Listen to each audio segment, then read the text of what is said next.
she was getting us a lot more money back that we had previously been missing. So she is more than paid for in this single task alone. Hey, Daniel Ramsey here with MyOutDesk. Today, I've got the pleasure of talking to Brian Beers, who is a franchisee. And I'm excited because we're going to talk about talent and his journey to getting the leverage that he needs. Brian, thanks for joining me today. Cool. Yeah, thanks for having me. Okay, so let's talk your story, man. How did you find out about MyOutDesk? What was kind of the process? And then what's been your experience? Yeah, so I found out MyOutDesk through GoBundance that both me and you were members of.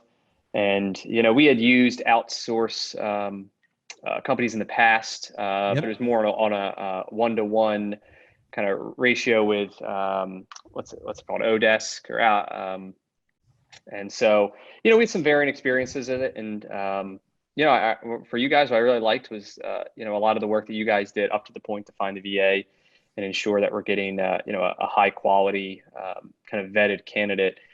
Because the biggest challenge or a roadblock is the trust, right? Because we'll give them access to our servers and, eventually, financial information. And, with you guys, I felt that, you'd have done a lot of the legwork to establish some of that trust from the beginning.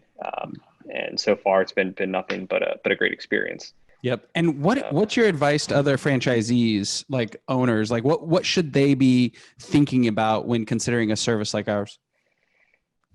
I go back. It's the same mindset of what what your kind of end goal is, right? And for me, it's continuing to grow. And I knew that, if I kept focusing on all these little things, they would take up like mind space and attention. Yes. And that what I'm buying, like you said, is time back. And I'm buying the fact that I know once I train her how to do it, which takes time. There's that curve. That I know you talk about. So I invest all this time in the beginning and train her how to do these things. And then from there, I'm like, it's almost set it and forget it. And then now my mind has space to then focus on, higher dollar, per hour tasks. Yes. Things that only I can do, which is, the growth mentality or, diving into more of the profitability or some of the negotiations on, once again, buying more locations, investing in real estate, all the things that we're working on, which I can't substitute that. I'm the leader on it. One of the fears that a lot of owners have is like, how do I integrate a virtual assistant into my team? Like, have your individual branch managers embraced Anne and really kind of, decided that this has been good? Yeah. And, I said it from the beginning that, I made it obvious that she is an extension of me. And I wanted to make sure that, like they treat her with respect. And if she asked them to do something, it was the same as me directly asking them to do something.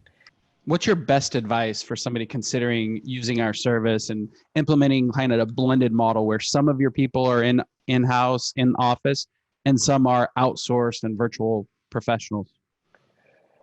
My best advice is to just do it, because if you never do it, you're never gonna learn. What do you think your return on investment is? And before you answer that, what would happen if Anne got yanked out of the business? What would that do for you? These things would fall back into my world, or we would work internally to train somebody. But once again, it's part of it's a skill set of the people that you currently have, and some of them just aren't capable of it, or you just don't have the right person because it's not really their job. A store manager, I can't have them tracking tire returns for like 12 locations, right? And right. So then we're asking them to do something that is beyond their day-to-day thing, and it would become it would be a challenge for them to manage the two separate things. The other part is kind of the type of person, right? So, in our business, we have a lot of sales people, and they're good at operations, but they're not really good at administration.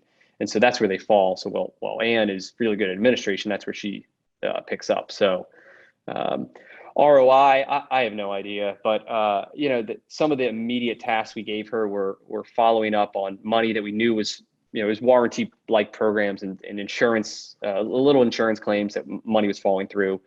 And immediately, she was getting us a lot more money back that we had previously been missing.